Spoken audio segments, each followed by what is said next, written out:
Venezia è capitale verde d'Europa nel 2022. La proposta di candidatura partita dal basso e dalla municipalità di Venezia, Murano e Burano è stata presentata in Europa a Strasburgo dalla parlamentare europea del Partito Democratico Cécile Kyenge, ex ministro del governo Letta.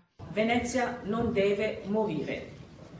Un titolo forte che parla e racconta l'involuzione di questa città nel corso dei secoli.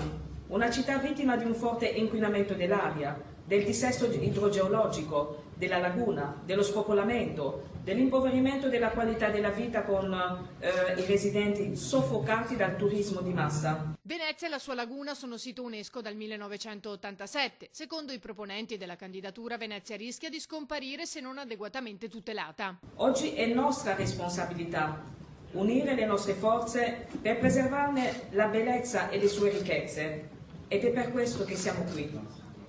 Ho già presentato un'interrogazione alla Commissione europea per chiedere di contrastare l'inquinamento dell'area a Venezia e il dissesto della laguna. Ad accompagnare la parlamentare del PD anche il presidente della municipalità di Venezia, Giovanni Andrea Martini, che al telefono spiega come la candidatura a Capitale Verde europea sia anche un atto di denuncia e la richiesta di un deciso cambio di rotta anche da parte delle amministrazioni locali.